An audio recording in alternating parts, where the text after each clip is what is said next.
¿no? A nivel intelectual y un excelente catedrático, pero también ha sido un político. También saludar la presencia de nuestro coordinador académico y docente, licenciado Román Cruz.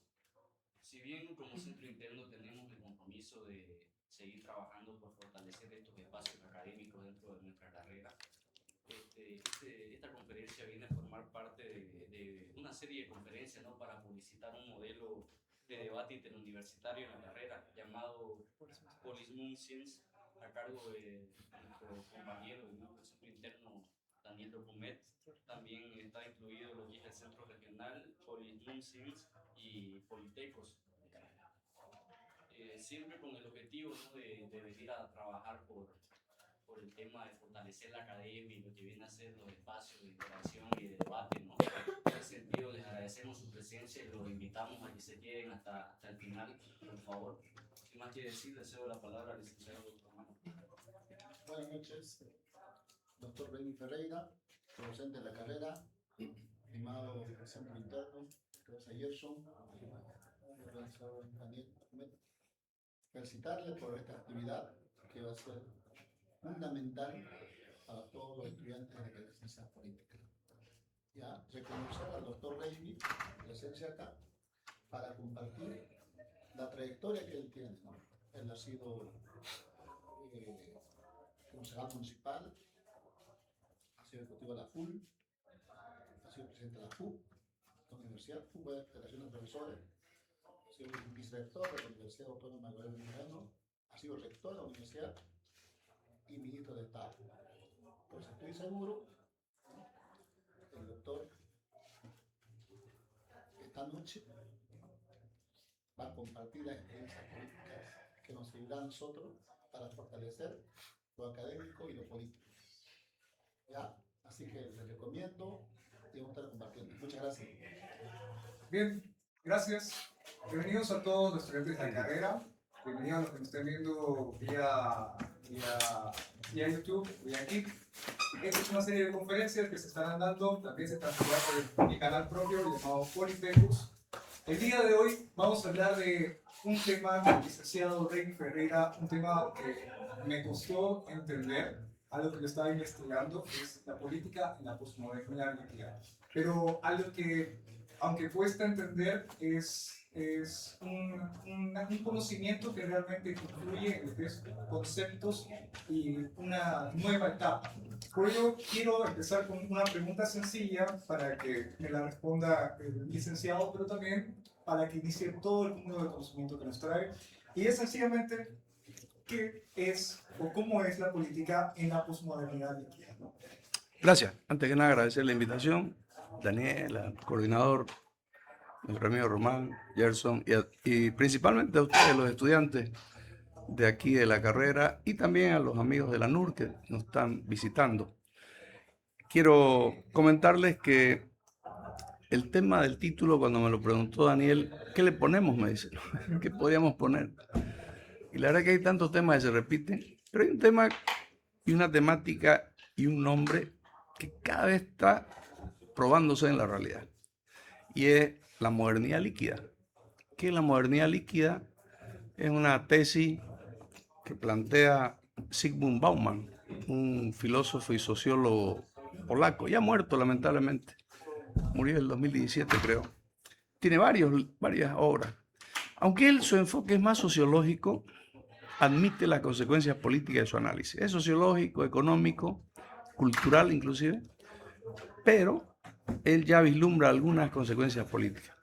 Creo que dentro de las ciencias políticas uno de los temas que hay que, y seguramente va a ser la línea de investigación en el futuro, es concretamente cómo se expresa esa modernidad líquida.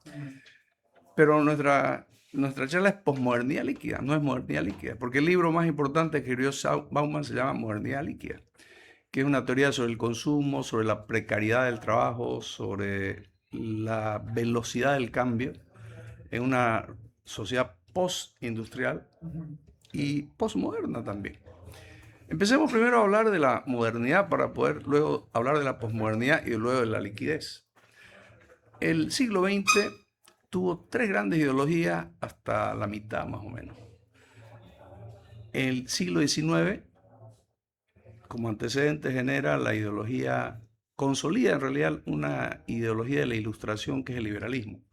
La ilustración tiene bases liberales, evidentemente, pero ya como teoría refinada, el liberalismo político, basado en pensadores de la ilustración como John Locke, por ejemplo, se va a ir refinando con varios otros autores. En el campo económico, el trabajo más importante es, sabemos, el de el autor Adam Smith, ¿no? Con la riqueza de las naciones. 2 tratados de la República de Locke en lo político, el tratado sobre la economía de la riqueza de las naciones de Smith van a ser pilares de lo que se va a convertir en una ideología, el liberalismo, que tiene una vertiente económica, filosófica y política, que parte de la importancia del individuo y el rol del individuo en la sociedad y de una mínima intervención del Estado, tanto en la economía y la garantía del Estado a los derechos del individuo que deben ser respetados, los derechos civiles y políticos. Y no contempla ningún tipo de derechos sociales, no en esa concepción.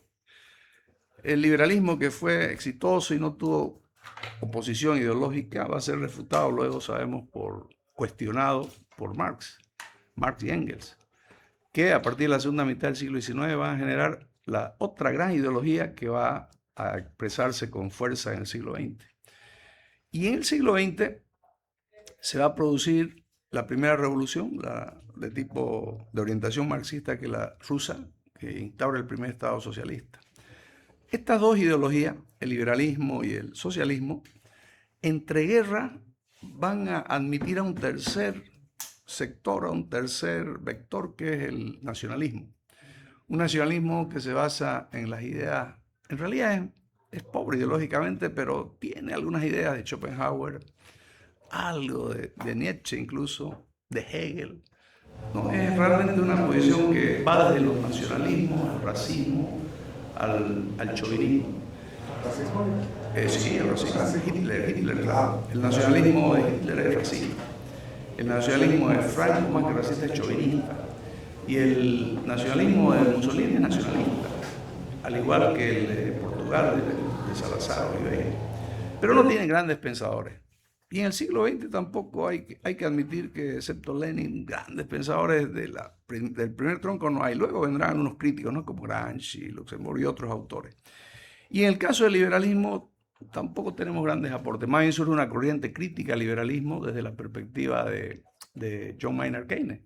Es capitalista, obviamente, pero critica el liberalismo y va a generar lo que se llama el capitalismo de Estado. Pero bien, esas 3 grandes corrientes tienen una característica en común: una visión holística.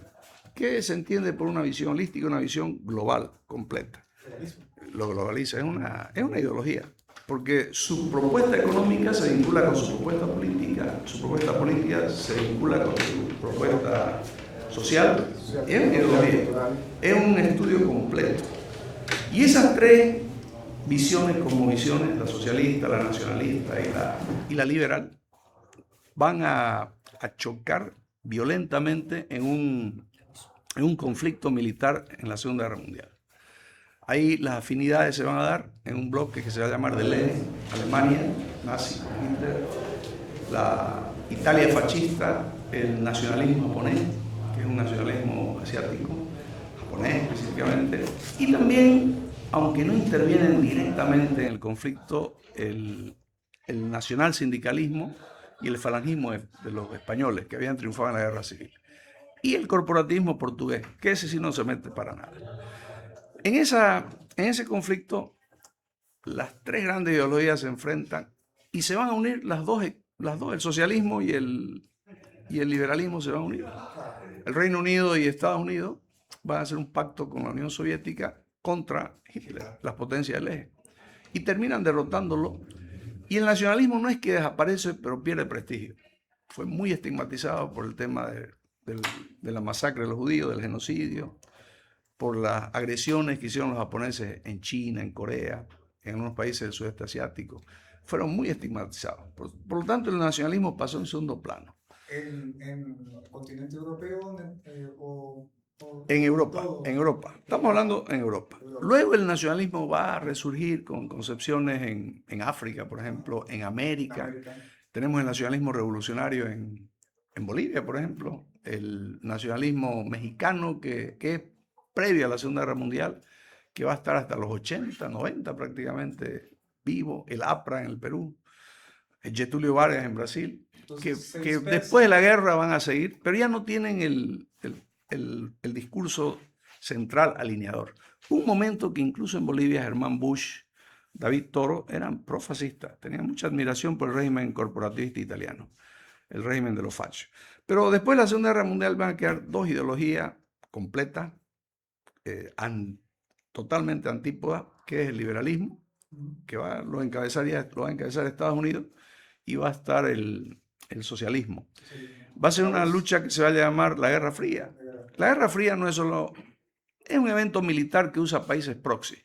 Claro, los proxy son países intermedios que en realidad no se enfrentan directamente. Lo que está pasando en Ucrania, por ejemplo. En Ucrania, si bien está la OTAN, pero no se enfrenta directamente, se enfrenta a través de Ucrania. Le suministra armas para que se enfrente contra Rusia.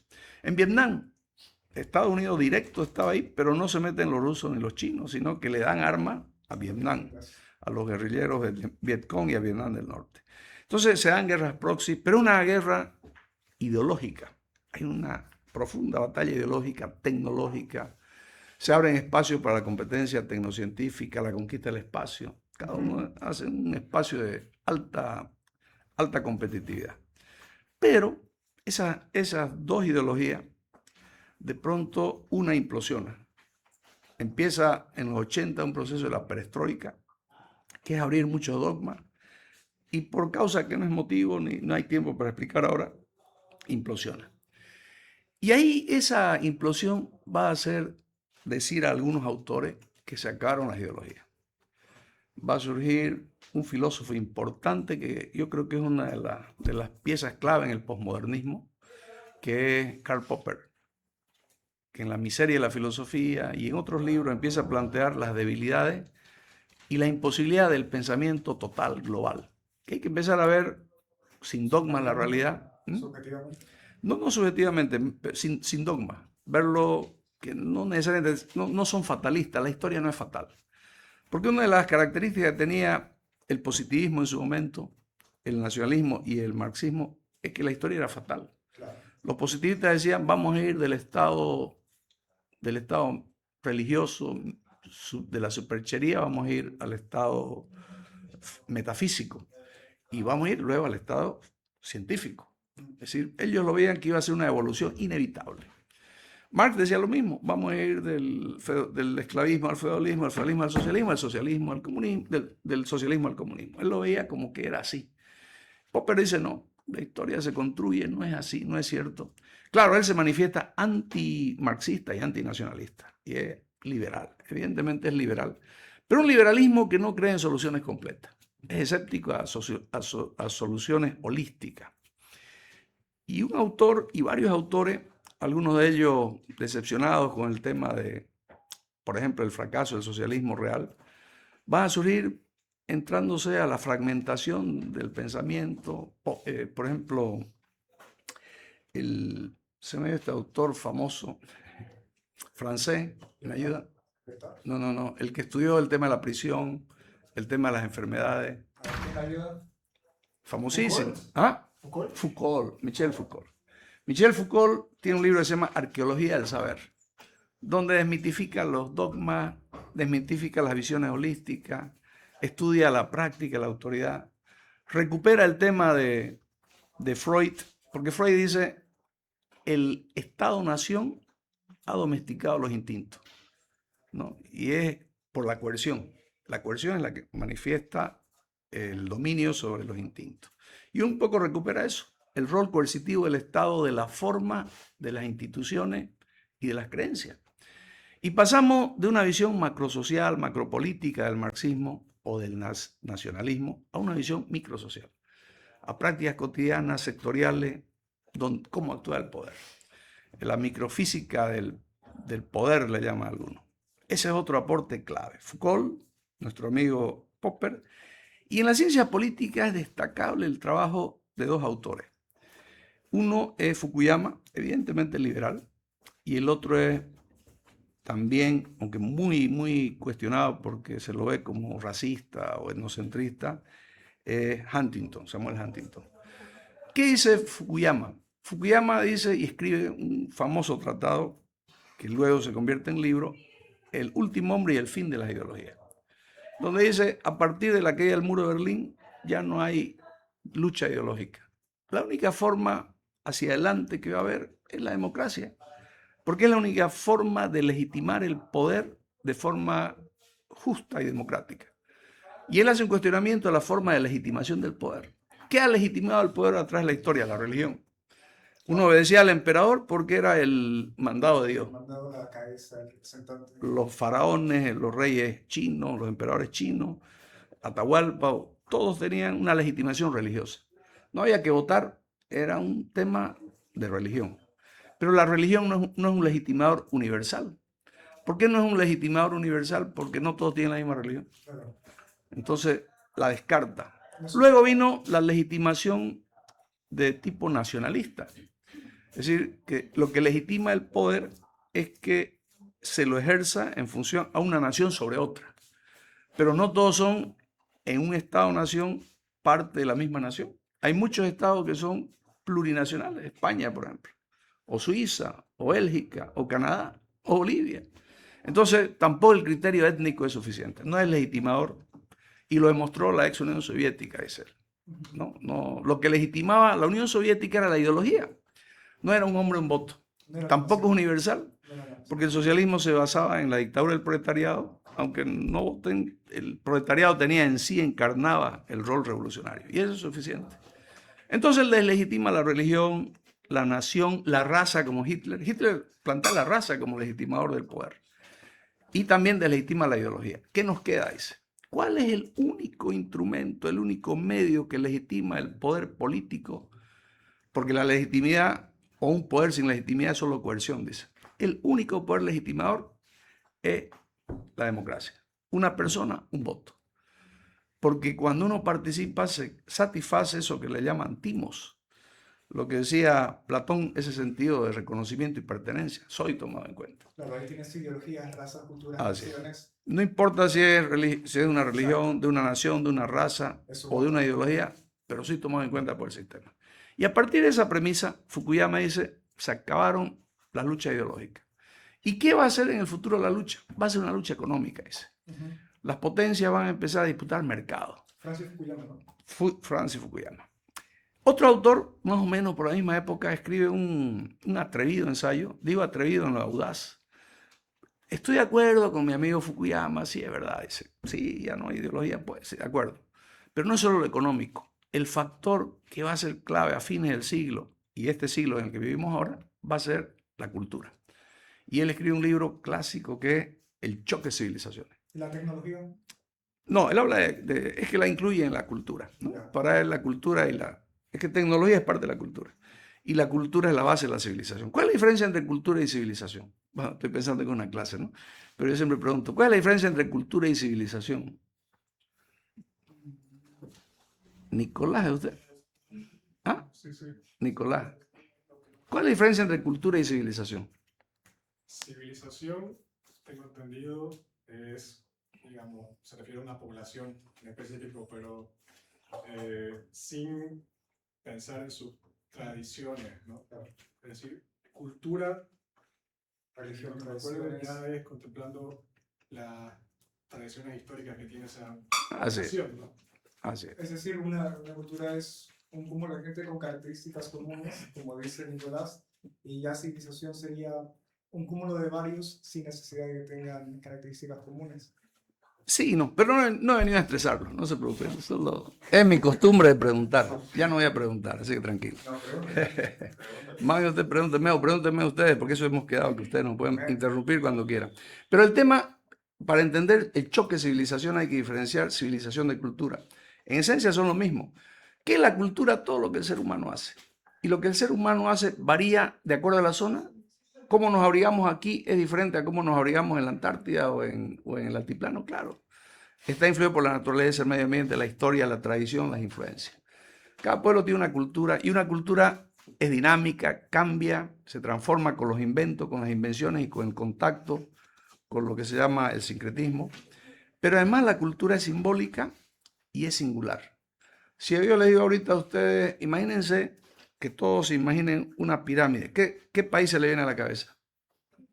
Egipto. Y si le digo que se imaginen un sombrero así en cono, ¿ah? ¿Quién usa ese tipo de ese sombrero? Los asiáticos, los chinos, los vietnamitas. Y si les digo una boleadora, ¿qué van a pensar? Argentina, ¿no? Ellos usan boleadoras, usaban antes. Un turbante, algún país musulmán. Es simbólica. Y si le digo un sombrero de Sao, van a pensar en Potosí o en Santa Cruz. Santa Cruz. Es simbólica, ¿sí?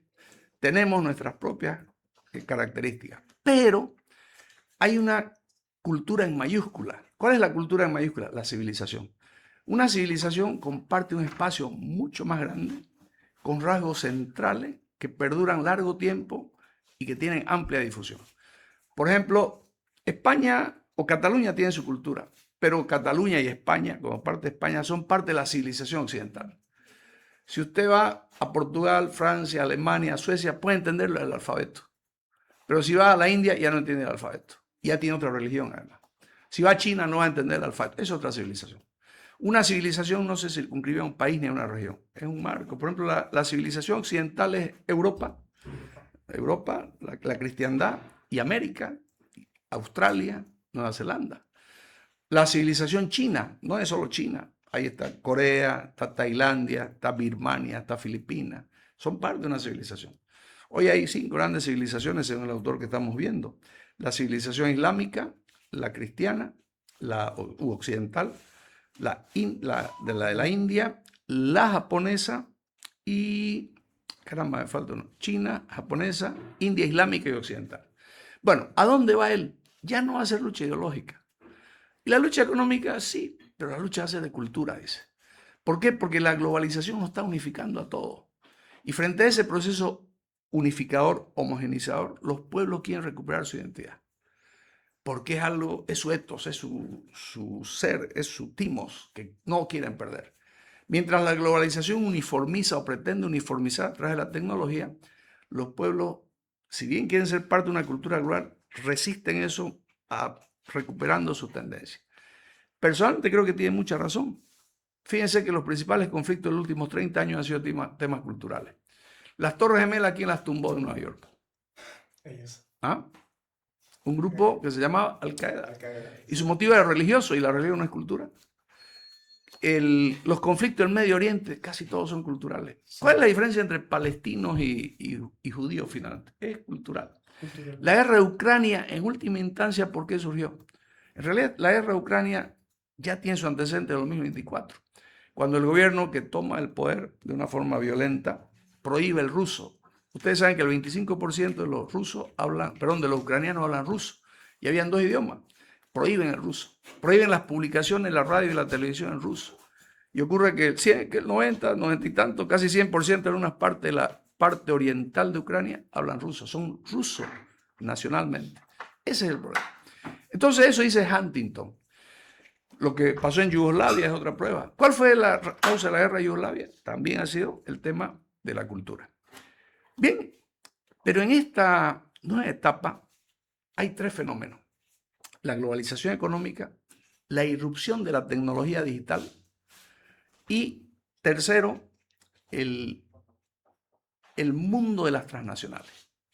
Esos 3 factores conjugados nos han cambiado, dice, voy a volver ahora a Zygmunt Bauman, nos han cambiado radicalmente el mundo. Vimos una sociedad que ha transitado de la industria, de la sociedad industrial, donde todo era predecible, donde todo era algo que se podía entender, en el que había estabilidad, en el que si estudiamos medicina sabíamos que lo que estudiamos nos servía para 40, 50, 60 años, donde no eran tan importantes las innovaciones porque las innovaciones eran lentas. Era un mundo donde uno entraba a un trabajo y tenía un seguro social, un trabajo fijo, un ingreso básico. Y eso, dice Bauman, le convenía al sistema. En la época de la sociedad industrial es donde nace el estado de bienestar y nace lo que se llama el constitucionalismo social, los derechos laborales, sociales, la salud pública, la educación, porque a la sociedad del capitalismo industrial le importaba tener personas que estén en buenas condiciones, bien alimentadas, cuidadas, educadas para la producción. Pero eso entra en crisis en los 60. La sociedad industrial va a ser sustituida, el capitalismo industrial va a ser sustituido por el capitalismo financiero. Y aquí entran dos factores que a ustedes, yo me voy a jubilar en poco tiempo, pero ustedes no. Y a ustedes van a tener que lidiar con eso. Y es lo que él ve con mucho temor en el futuro. Lo dice Bauman. ¿Qué es lo que ha hecho el capitalismo? El capitalismo, evidentemente industrial, se basó en la explotación del hombre por el hombre. La plusvalía que no se le pagaba era lo que él se quedaba, ¿no? Pero era la industria, el trabajo, el hombre, el ser humano que vendía su fuerza de trabajo en la fábrica, era la base de la acumulación de capital. Pero, ¿cuál fue el primer golpe para eso? La robotización. A partir de los 60, 70, usando nueva tecnología, empieza a sustituirse mano de obra por máquina. Y yo les voy a dar un ejemplo, eso no es teoría de Bauman. Teníamos nosotros aquí en el parque industrial una fábrica, tenemos ahora todavía, aunque ya es privada, se la privatizó, tenía 500 trabajadores, la fábrica de tela. Pregúntenme ahora con cuántos trabajan. Y producen mucho más que lo que producían antes. Pregúntenme. ¿Con cuántos? Hoy 20, pero bien calificados. Son gente que maneja sistemas, ¿no? De 500 a 20. Se han perdido 480 puestos de trabajo con la robotización. Con eso, el capital humano en la revolución industrial perdió importancia. Perdió fuerza los sindicatos, ya no fueron tan importantes. Es más, era sustituible, desechable. ¿Qué es mejor? ¿Pagarle a una máquina, a un robot, a una máquina que hace mecánicamente las cosas o a un trabajador? ¿La máquina le hace huelga? No. ¿Pide aguinaldo? ¿Tiene baja médica por maternidad? ¿Pide algún tipo de beneficios sociales? No. No. Entonces, pide mantenimiento, pero es mucho más barato que pagarle a usted un aguinaldo, ¿no? Y no es solo a usted, a 500. Entonces se fue reduciendo, por eso el trabajo de los obreros fue cayendo. Y el movimiento obrero perdió fuerza. Pero a comienzo de este siglo, y ustedes saben que la computadora ya estaba desde los años 50, 48, 49. ¿Qué hace la computadora? Procesa información. Pero a fines de los 70, comienzo de los 80, la información se la empieza a transmitir. Y lo más importante, ya a finales del siglo se la empieza a procesar. Y ha salido ya, aunque había hace unos 20 años, una que se llama, ¿qué se llama? Inteligencia artificial. El trabajo manual ha sido sustituido. Pregúntenme, la IA, ¿a quién va a sustituir? ¿Al trabajo manual o al intelectual? ¿Quiénes se forman en las universidades? ¿Trabajadores manuales o intelectuales? La IA va a sustituir muchas profesiones. Ese es el panorama que él lo ve. El cambio tecnológico de la sociedad industrial a la sociedad de la inteligencia artificial, de la tecnología, primero ha reducido los espacios. Hoy el mundo es una aldea. Lo que decía McLuhan, es una aldea. Hoy el mundo está conectado. Usted se entera de lo que pasa en China en un segundo. Usted puede hacer comercio sin moverse de su oficina. Con su celular usted puede transferirme $1 millón. Ya pues. ¿No? Usted puede transferir $1 millón, ¿sí o no? Sí. Se ha reducido el mundo y se ha reducido el tiempo. Pero además hay otra cosa, y es el segundo elemento que a él le preocupa, la velocidad del cambio. El primer celular, yo tengo el privilegio, estoy seguro que aquí nadie es más viejo que mí. Yo soy el más viejo de todos ustedes de lejos. Yo vi el primer celular que hubo en Santa Cruz. Era un pedazo de ladrillo, así más o menos, ¿no? Costaba un montón de plata y solo era una antena que recibía y llamaba y cobraba por recibir y por llamar. Así el aparato. Era rústico. Este celular es de 2001, mira el viejo que es. El 2001, ahorita el 2026, debe tener unas 100 aplicaciones más. No me animo siquiera a pensar cuántas funciones más tienen los actuales. El celular que se compra ahorita en 3 meses es obsoleto. Hay una cultura de la transformación por la velocidad del cambio. Él se sorprende cómo ha cambiado el mundo, dice. Es impresionante cómo ha cambiado el mundo. Ustedes que estudian historia, pues todos son del área social, ciencias políticas, relaciones internacionales, no sé, también de derecho, han visto que Carlos de Derecho, ¿no? Carlos de Derecho. Pero han visto historia o están viendo historia. De los griegos a los romanos pasaron 1000 años. ¿Qué cambió? ¿Qué cambió? No mucho. Nada en realidad. ¿Cuál era el arma de los griegos? La espada. la lanza, los caballos, los carros, los mismos barcos, la arquitectura, hasta los dioses son los mismos. No se movió nada. Lo único que innovaron los romanos fue el derecho. Codificaron el derecho, organizaron un imperio, porque los griegos hicieron una polis, excepto Alejandro, que hizo un imperio, ¿no? En base a los macedonios. Entonces, no se movió nada. Y del fin del imperio occidental, 476 después de Cristo, hasta final de la Edad Media, lo único que cambió fueron unas armas de fuego, arcabuces, pero casi había lo mismo, no había nada más. Ahora piensen ustedes cómo cambió el mundo entre 1900 y el 2000. En 1900, ¿en qué volaba el ser humano? En globos aerostáticos. No había aviones. El año 2000 ya había una sonda en Marte. Eso fue por la guerra tecnológica, ¿no? Pero en 100 años hemos cambiado más que en 5000 años de historia. A eso quería llegar. En 100 años hemos cambiado más que en 5000 años de historia. ¿Y qué dice Bauman? Del año 1990 al año 2010, en esos 20 años hemos cambiado más que en los 100 años. Y esos cambios van a ser cada vez más violentos. ¿Por qué? Por la tecnología. El alto cambio de la tecnología, la complejidad, la interconexión, va a generar un mundo que ya no es predecible. ¿Por qué no es predecible? Porque van a desaparecer profesiones y van a aparecer profesiones. El mundo se está haciendo, y ahí viene su palabra, líquida. Ya no es firme. Quien estudió hace 200 años una carrera sabía que podía tener trabajo, tenía la certeza. Hoy quien ha estudiado una carrera ya no sabe si va a ser sustituido o no por una máquina, ¿no? Por la inteligencia artificial. Ahora vivimos una sociedad en la que lo único seguro es la indeterminación, es la imprevisibilidad. Lo que decía Edgar Morin, que murió hace 2 semanas, el mundo se ha hecho impredecible. Vivimos en una sociedad que nos impulsa a ser más adaptables, entonces. Así. Cambian los trabajos. Antes los trabajos eran fijos, teníamos un patrón, teníamos seguridad social. Ahora uno tiene que ser una moto y ser Uber o ser Django. Claro. Uno es un emprendedor, no tiene seguro social, trabaja cuando puede, es un emprendedor, tiene 3, 4, 5 trabajos, el trabajo circunstancial. La familia está cambiando, las estructuras como la familia. La estructura del padre, madre, hijo tradicional ya no es cierto, ha cambiado. Ahora hay matrimonio entre personas de distintos sexos, hay diferentes cosas que ya no es igual. Pero además la industria nacional, ya no hay nada de un solo país. Las movilidades japonesas, por ejemplo, se fabrican en todo el mundo y las partes son de todas partes. Hemos llegado a una situación que todo es líquido. Y algo importante que dice él, en este momento, cuando él dice, Freud nos enseñó que el Estado-nación nos coercionaba para reprimir los instintos. Hoy ni siquiera el liberalismo, con la teoría del pacto social, nos coerciona. Hoy hay un suprapoder más allá de las naciones, que son las grandes transnacionales. Y de ellas, la del capital ligado al conocimiento, a la industria del conocimiento.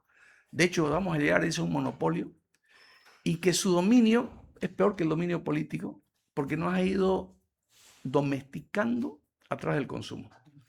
Y están transformando a los ciudadanos en consumidores. El placer de consumir. Y generan una ansiedad digital en la que es imposible, dice, estar ya desconectado.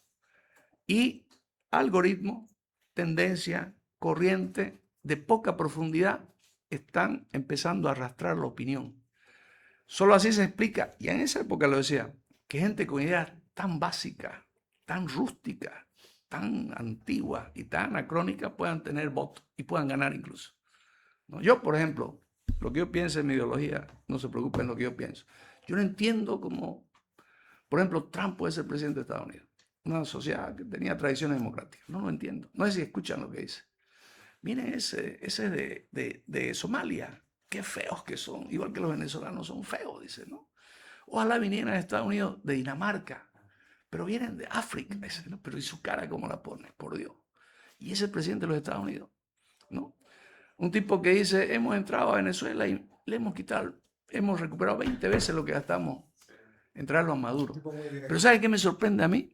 Y eso me sorprende, y por eso lo que dice nuestro amigo Bauman, la falta de compromiso y la falta de claridad, la anestesia intelectual. No hay intelectuales, políticos, dirigentes, comités que digan nada por Venezuela. Le están sacando su petróleo, se lo están chupando todo.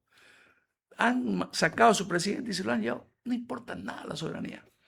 A nadie le importa. Por esa liquidez, o sea, poniendo el ejemplo de Trump, que dice cosas que no sonarían a un presidente de Estados Unidos, las puede decir ahora por ese consumo instantáneo que posmodernidad. nos ha hecho líquidos Así es. a aceptarlos sin cuestionarlos.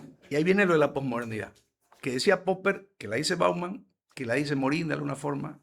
Ahora ya le doy la palabra, o si quiere preguntarme. Por ejemplo, las ideas de la ilustración, que son las ideas de la modernidad, un trabajo, los derechos liberales, el Estado-nación, se ha diluido. Hoy hay un entramado global. En lugar del Estado están las grandes transnacionales. Hay un proceso en el que el razonamiento se ha ido debilitando. ¿Por qué? Dice algo interesantísimo. El debate político antes se hacía a través de la prensa, con debate. Claro, ahora no. Ahora ya no hay debate, Las redes sociales. porque ya no hay tiempo. La televisión, la radio y la prensa tenían el beneficio de que uno podía mirar, discutir, razonar. Aquí no hay tiempo, porque termina ¿cómo se llama? Yo no sé. TikTok, un show, No, pero en TikTok, ¿pero qué se llama ese producto? Reel. Un reel, termina y ya está enganchado al otro. No le da tiempo a razonar. Pero además no entra usted a la categoría racional, se queda en la categoría emocional. Lo cree Así es. directamente. Y ese es el gran problema, que nos movemos por emociones. Un meme tiene más influencia que un buen ensayo, que un buen argumento. Un meme ejerce mucho más efecto que un libro. Un meme. Y el meme es lo más superficial que hay. Apela a nuestro cerebro talámico y límbico, donde están los instintos y donde están las emociones. Por eso es fácil, y él dice, explicar los discursos de odio, ¿no? El discurso del miedo. Fíjense lo que está pasando en Europa, el miedo a los migrantes, ¿no? Lo que ha hecho Katz, ¿no? El miedo a los bolivianos, a los peruanos. En España, Vox, ¿no? El miedo a los latinos, a los sudacas, a los marroquíes, ¿no? Trump, el miedo. ¿Ha visto las cacerías de latinos en América? Claro. Pero hay gente, bueno, ya estaba muerto nuestro amigo Bauman, hay un post, Baggy se llama creo, no sé cómo se pronuncia, que dice, es increíble la insensibilidad moral e intelectual de mexicanos nacidos en Estados Unidos que ven hasta con complacencia que se lleven a su gente, que son mexicanos. Se creen el discurso. Está bien que los norteamericanos de origen, los blancos, no digan nada, pero lo que no puedo creer, dice, que hasta postean apoyando, ¿no? A que se lleven a su gente. Es impresionante. Bien, esa sociedad en permanente movimiento, manejada por tendencia, por algoritmo, va a generar, dice, un sometimiento que va a matar el compromiso que caracterizó a cualquier sistema político de las ideologías tradicionales. Ya no hay ideología. ¿Y cuál es el problema? Dice Bauman, cuando no hay una ideología. La liberal, la fascista o la comunista, cualquiera sea, una ideología o teocrática, no importa, siempre tiene una ética. Pero el que no tiene ideología, no tiene una ética. Y miren ustedes, a mí me da pena, por ejemplo, Rodrigo Paz, y lo digo así, esto va a ser público, me parece un buen tipo, muy intencionado, pero tiene equipo, porque no tiene ideología, no sabe qué. Dijo una cosa en la campaña y ese es su problema, y tuvo un electorado que lo apoyó, que hizo todo lo contrario, ¿no? Y más bien trabajó por el que no lo apoyó. Pero lo dramático es que como no tiene un partido, ya no tiene una ideología. Y si no hay una ideología es tan fácil poner gente ahí que está ahí porque le importa, ¿no? Y esa es otra de las consecuencias y esa es la agenda que hay que trabajar y ustedes los politólogos creo deben trabajar en eso. ¿Cómo afecta eso a la política? La posmodernidad y esta sociedad líquida, así como la economía es líquida, los trabajos son líquidos, las relaciones familiares son líquidas, todo es líquido, es instantáneo, es el flash, es el momento. Esto es ahora bueno y mañana ya está obsoleto. El cambio constante, el consumismo, nos han convertido de ciudadanos en consumistas. Lo grave dice que en la política viene la desaparición cuando algo pierde calidad, o el diluimiento de los partidos, que son tan importantes en la política, los partidos. Ya no hay partido. Mamén, por ejemplo. Mamén es Mamén, pero Mamén, ¿qué es lo único que une ahorita a algunos como ideología? Que no es ideología, su odio al más nada más. ¿Pero qué propuesta tienen? Ninguna. No saben. Rodrigo Paz lo único que sabe es que es enemigo del MAS nada más. Que lo dijo después de las elecciones, no antes. Lo mismo Mamén. Ahorita lo más fácil, cualquier tipo que no sabe dónde está parado, ya se justifica. Es masista, listo, ya está, suficiente. No requiere mayor intelectual. Es más fácil denigrar, insultar, descalificar que pensar o que argumentar. Entonces, el gran problema es que no tiene ideología. Y si no tiene ideología, no tiene una ética. ¿Por qué creen que fracasó el gobierno anterior municipal? Porque uno de los primeros posmodernos bolivianos fue la UCS, ¿verdad? La UCS gobernó con Mac Fernández. La UCS gobernó con Banzer. La UCS conspiró con Camacho y lo tumbó a Evo. Y la UCS gobernó con Lucho Arce, ¿no?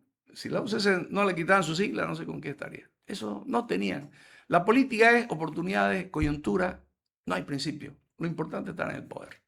El momento, eso es lo importante. El corto plazo, nadie ve hacia largo plazo. Para ir terminando, porque no quiero cansarlo, 3 cositas. ¿Cuál es el gran problema de la sociedad líquida, dice nuestro amigo Bauman? El consumismo. Este aparato tecnológico, económico montado estimula el consumo permanente y entiende que la felicidad es comprar. Yo, por ejemplo, no necesito cambiar mi celular. Lo tengo en el 2021. Estoy feliz.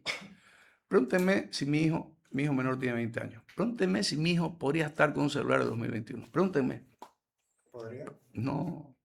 Ha cambiado en estos años porque yo soy el que se lo compro. Ha cambiado 5 celulares. ¿Y cuál es la diferencia? Que aquí, que allá, que no sé qué más.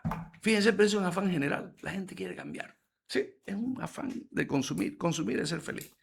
Y el problema es que consumir tiene límite.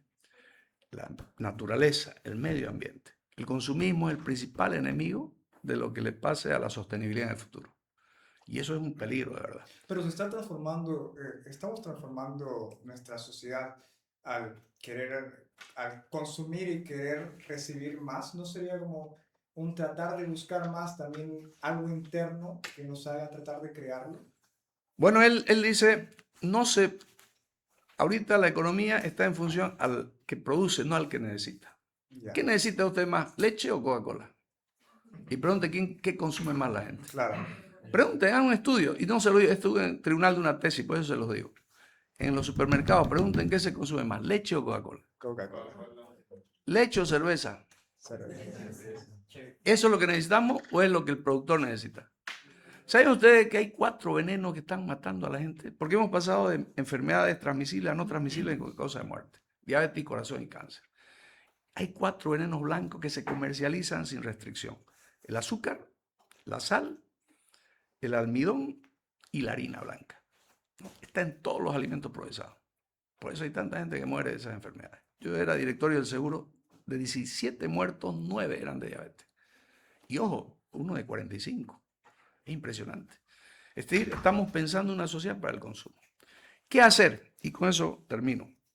En lo político creo que es fundamental rearticular, adaptarnos a esta nueva época. No vamos a detener la historia. Nah, eso no se puede. Tenemos que montarnos en la inteligencia artificial, pero no esclavizarnos por la inteligencia artificial. ¿Cuál es la imagen más común? Les puedo apostar lo que ustedes quieran. Les puedo apostar. Y lo pago ahorita. Voy a sacar dólares. No, pues no me robe el show. Justo no traje. Aquí están, dólares. $100. ¿Quién quiere apostar conmigo? ¿Cuál es la imagen más común saliendo de aquí en la parada donde ustedes vayan? Yo apuesto que la imagen más común es esta. Deja para, está ahí. ¿Sí o no? Claro. ¿Sí o no?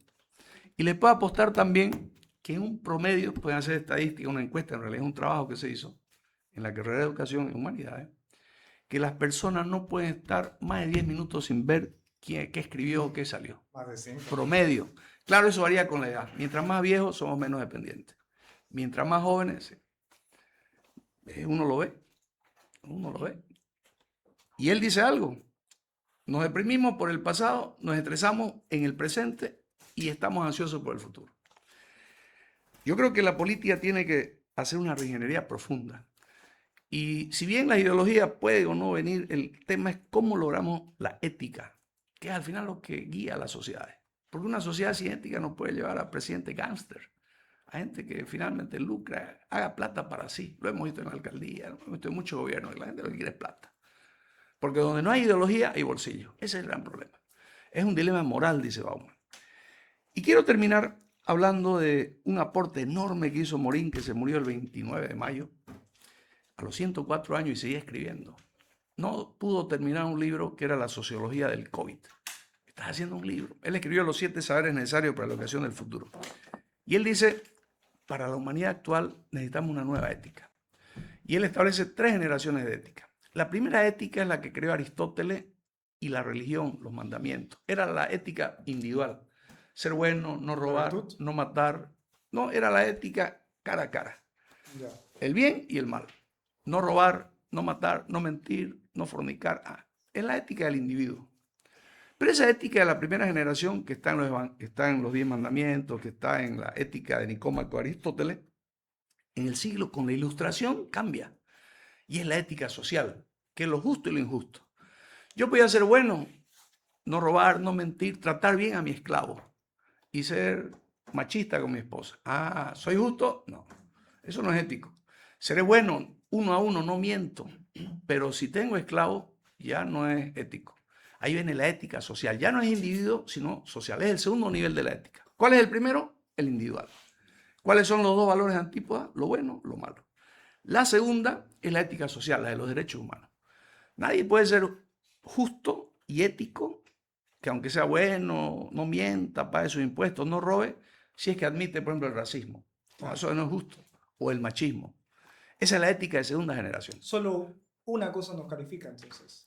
No, la ética ya nos califica como sociedad. Es la ética de los derechos humanos. Pero esa ética, dice, ahora ya está desfasada. Primero porque el Estado-nación entró en crisis. Ahora lo que estamos yendo es a grandes bloques supranacionales, la globalización, la Unión Europea, por ejemplo. Pero hay otro tema. Ahora con la conexión tecnológica, con la integración, con la complejidad, tenemos el desafío de la vida. Debemos pasar, dice, de una visión antropocéntrica, solo basada en el hombre, a una visión biocéntrica, pero no solo nacional o local, ni social, sino global. Y es la tercera generación de la ética de la sostenibilidad, en donde ya los valores no es solamente ser bueno o malo de la primera generación, justo y justo de la segunda, sostenible y no sostenible. Les voy a poner un ejemplo. Yo soy un buen tipo, no robo, no miento. ¿Qué generación estoy cumpliendo de la ética? La primera. No robo, no miento. ¿Qué generación cumplo? La primera. Pero sí soy machista. ¿Qué generación estoy infringiendo? La segunda. La segunda. Pero si yo no miento, no robo, no fornico, bien. Segundo, no soy racista, no soy machista, respeto el derecho laboral de mis trabajadores si tengo gente que trabaja para mí, soy coherente con la segunda generación. Pero si mi fábrica bota químicos que destruyen peces, animales y el medio ambiente, ¿seré ético? No. Para ser ético en la tercera generación necesitamos ser sostenibles, que es la única forma de salvar el planeta. Y ahí viene el problema. El problema, dice Morín, como bien señala nuestro amigo Bauman, es que el consumismo, que al final es lo que impulsa la nueva tecnología y la nueva élite, no le importa mucho el medio ambiente. Porque creen que hay muchos países, Trump, por ejemplo, no quiso firmar el Pacto de Kioto ni fue a la Cumbre de París. No le importa nada, esos son inventos, son macanas. Si uno viera la cantidad de animales que desaparecen, la cantidad de bosques, sabrían que no son inventos. Por lo tanto, hay 3 generaciones de ética. Termino si me dice cuáles son. Si no me quedo, tengo media hora más, un chorizo largo para seguir hablando. ¿Cuáles son las 3 generaciones de ética? La primera es la ética individual. La del bien y la del mal. La segunda es la ética social. Lo justo y lo injusto. Y la tercera es la sostenibilidad. Que es la ética global. Individuo, sociedad, planeta. Y termino con lo siguiente. Pero además no solo basta que sea global, que no se centre solo en el ser humano. El ser humano no está parte de la naturaleza. El ser humano es parte de la naturaleza. Por eso es que tenemos que ser, además, biocéntricos. Los seres vivos tienen derecho a vivir en el planeta como nosotros. Y hasta ahora el ser humano, en lugar de ser un guardián, un custodio, un defensor de los animales que ha sido, Es un tirano, un asesino. un tirano. Ahora dirán, Consumidor de ellos. así de es. hecho. Por eso esta nueva ética ya le da derecho a los animalitos. Y termino con una anécdota. Si usted hace 20 años pisaba un perro en la calle, no pasaba nada. Porque Carlos, que estudia Derecho, sabe que en la vieja norma, en la vieja constitución, los animales eran objetos o sujetos de derecho, objetos. Y si usted mataba a un perro y tenía un dueño, lo podían procesar porque había afectado el bien de alguien, de un humano, porque era un objeto el animal. Me costó $500, no, le tengo que pagar $500 al dueño, no por el perro. Hoy ha cambiado. Fíjense que las nuevas constituciones, las nuevas leyes ya tienen un carácter biocéntrico. Si usted mata a un perro en la calle, aunque no tenga dueño, lo van a procesar igual. Porque el animal ha dejado de ser un objeto para convertirse en un sujeto. Si usted antes quemaba un bosque, iba a ir preso porque le hizo daño a la gente, a la sociedad o al dueño del bosque. En cambio, ahora si lo quema es porque le ha hecho daño al bosque. Fíjense cómo ha cambiado y esas perspectivas de una forma nos están ayudando. Hay dos perspectivas: consumismo, pragmatismo, inmediatismo en un mundo líquido, o sostenibilidad y una perspectiva biocéntrica que no nos ahogue en el individualismo y nos quite el compromiso. Yo creo que ese es el desafío. ¿Cómo hacerlo? Bueno, lamentablemente Bauman se murió, no terminó, no desarrolló porque no era politólogo, pero yo creo que es tarea de muchos de ustedes complementar o seguir qué es lo que se está investigando, porque por suerte dejó muchos discípulos. Muchas gracias. Bien, antes de ir a con las preguntas, vamos a hacer la finalización del podcast netamente para el video por el tema de batería, pero de ahí vamos a continuar con las preguntas. Agradezco al licenciado Raimi por darnos su tiempo, más que nada por darnos su conocimiento en un tema que seguramente mucha gente no conocía, que yo no conocía hasta hace 2 días que lo estuve estudiando y me pareció interesante, pero me pareció más interesante cómo les puso usted con un contexto más amplio de lo que suele haber en las redes sociales. Entonces le doy un agradecimiento por haber venido a este podcast universitario. Este es un podcast para promocionar un modelo de debate que se va a hacer en esta carrera a mediados de septiembre y se va a dar más información posteriormente. Esto va a ser por parte del Centro Interno, por parte del Centro Regional de Investigación y por mi propio canal que se llama Politecos. Así que muchas gracias por vernos. Estaremos retransmitiendo esta grabación para que nos vean todos y la gente de la NUR. Y muchas gracias por estar.